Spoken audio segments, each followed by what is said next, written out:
Assalamualaikum warahmatullahi wabarakatuh. Di penugasan kali ini, saya, Ida Farida, peserta Latsar CPNS PPSDM Regional Bandung Angkatan 18 Kelompok 4, akan memaparkan Sintesa Agenda 3 dan Personal Branding. Di Sintesa Agenda 3 ini terdapat beberapa topik, diantaranya manajemen ASN, pelayanan publik, dan whole of government.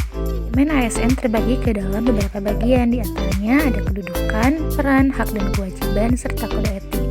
Kedudukan ASN sendiri terbagi menjadi dua, yaitu PNS dan PPPK, atau merupakan singkatan dari Pegawai Pemerintah dengan Perjanjian Kerja. Keduanya merupakan ASN. ASN adalah pegawai negeri sipil dan pegawai pemerintah dengan perjanjian kerja yang diangkat oleh pejabat pembina kepegawaian, diserahi tugas dalam suatu jabatan pemerintahan atau diserahi tugas negara lainnya dan digaji berdasarkan peraturan perundang-undangan. Peran ASN ada tiga, yang pertama sebagai pelaksana kebijakan publik, yang kedua sebagai pelayan publik, dan yang ketiga sebagai perekat dan pemersatu bangsa. Sebagai tanggung jawab akan pekerjaannya sebagai abdi negara, ASN hendaknya melaksanakan kebijakan yang dibuat oleh pejabat pembina kepegawaian sesuai dengan ketentuan peraturan perundang-undangan. Serta, seorang ASN harus bisa memberikan pelayanan publik yang profesional dan berkualitas untuk menjaga dan mempererat persatuan dan kesatuan Negara Kesatuan Republik Indonesia. Selanjutnya ada hak dan kewajiban ASN. Dan kewajiban ASN sudah diatur dalam Undang-Undang tentang ASN. Sana disebutkan bahwa PNS berhak memperoleh gaji, tunjangan dan fasilitas, cuti, jaminan pensiun dan jaminan hari tua, perlindungan dan pengembangan kompetensi. Sementara untuk P3K berhak mendapatkan gaji dan tunjangan, cuti, perlindungan dan pengembangan kompetensi. Dan untuk kewajiban pegawai ASN yakni PNS dan PPPK diantaranya adalah setia dan taat pada Pancasila, Undang-Undang Dasar Negara Republik Indonesia tahun 1945, Negara Kesatuan Republik Indonesia dan pemerintah yang sah, serta menjaga persatuan dan kesatuan bangsa, dan bersedia ditempatkan di seluruh wilayah Negara Kesatuan Republik Indonesia. Selanjutnya adalah kode etik dan kode perilaku ASN yang dinyatakan dalam Undang-Undang Nomor 5 Tahun 2014 tentang ASN. Kode etik dan kode perilaku berisi pengaturan perilaku agar pegawai ASN melaksanakan tugasnya dengan jujur, bertanggung jawab, dan berintegritas tinggi, melaksanakan tugasnya dengan cermat dan disiplin, melayani dengan sikap hormat, sopan, dan tanpa tekanan. Kode etik ini menjadi acuan bagi ASN dalam menyelenggarakan birokrasi pemerintah.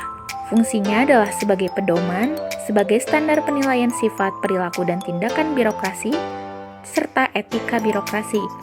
Pada dasarnya, manajemen ASN merupakan pengelolaan ASN untuk menghasilkan pegawai yang profesional, memiliki nilai dasar, etika profesi, bebas dari intervensi politik, bersih dari praktis korupsi, kolusi, dan nepotisme.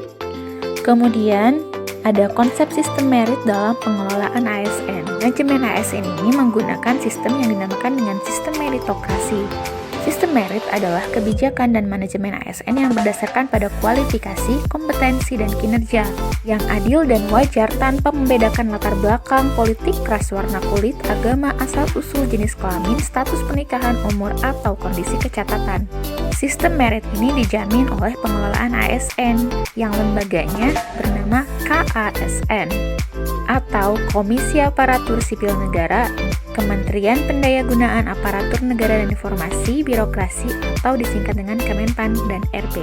Selanjutnya, bagaimanakah mekanisme pengelolaan ASN antara PPPK dan PNS? Dalam pasal 55 Undang-Undang ASN disebutkan bahwa manajemen PNS meliputi penyusunan dan penetapan kebutuhan, pengadaan, pangkat dan jabatan, pengembangan karir, pola karir, promosi, mutasi, penilaian kinerja, gajian dan tunjangan, penghargaan, disiplin, pemberhentian, jaminan pensiun dan hari tua, dan perlindungan. Sementara itu untuk PPPK diamanatkan dalam pasal 93 yang menyatakan bahwa manajemen PPPK meliputi penetapan kebutuhan, pengadaan, penilaian kinerja, penggajian dan tunjangan, pengembangan kompetensi, pemberian penghargaan, disiplin, pemutusan hubungan kerja, serta perlindungan.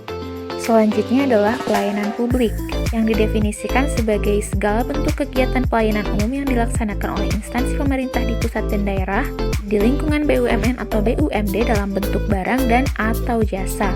Kadangkala pelayanan publik ini seringkali disalahpahami sebagai pelayanan administratif yang diselenggarakan oleh pemerintah. Padahal di dalamnya terdapat perlindungan terhadap warga untuk melakukan evaluasi dari berbagai segi, misalnya ketertiban umum, serta keamanan. Prinsip-prinsip pelayanan publik diantaranya adalah partisipatif, transparan, responsif, tidak diskriminatif, mudah dan murah, efektif dan efisien, aksesibel, akuntabel, serta berkeadilan. Pelayanan publik ini sudah dinyatakan dalam Undang-Undang Nomor 25 Tahun 2009. Unsur-unsur yang penting yakni organisasi penyelenggara pelayanan publik, penerima pelayanan, dan kepuasan yang diberikan atau diterima oleh penerima layanan. Pelayanan publik merupakan amanat konstitusi yang diselenggarakan dengan pajak yang dibayar oleh warga negara, yang tujuannya yaitu untuk mencapai hal-hal yang strategis bagi kemajuan bangsa di masa yang akan datang. Bentuk-bentuk patologi birokrasi menjadi ciri buruknya pelayanan publik adalah penggelembungan organisasi, duplikasi tugas dan fungsi, red tape, konflik kewenangan, KKN, serta enggan berubah. Seorang ASN perlu mempunyai etiket dasar, diterapkannya dalam kehidupan sehari-hari seperti politeness, respectful, attentive, cooperative, tolerance, informality, and self-control. Etiket mengatur perilaku manusia secara normatif, mana memberi norma bagi perilaku manusia dan dengan demikian menyatakan apa yang harus dilakukan atau tidak boleh dilakukan. Mewujudkan pelayanan yang prima, selenggarakanlah sebuah pendekatan yang dinamakan dengan whole of government, di mana pemerintah berupaya menyatukan upaya-upaya kolaboratif dari keseluruhan sektor. Hal ini melibatkan sejumlah kelembagaan terkait dengan urusan-urusan yang relevan. Singkatnya, whole of government mencoba memberikan pelayanan yang lebih baik, efektif, dan efisien. WOG beroperasi di kelembagaan nasional maupun daerah yang memperhatikan aspek koordinasi, integrasi, serta kedekatan dan pelibatan. Pada kesimpulannya, pengelolaan ASN dan whole of government mempunyai tujuan yang sama, yakni memberikan pelayanan publik yang prima. Selanjutnya, personal branding saya sebagai seorang ASN adalah ASN Manis, yang merupakan singkatan dari mandiri, akuntabel, nasionalisme, integritas, dan santun. Sekian pemaparan kali ini, semoga bermanfaat. Assalamualaikum warahmatullahi wabarakatuh.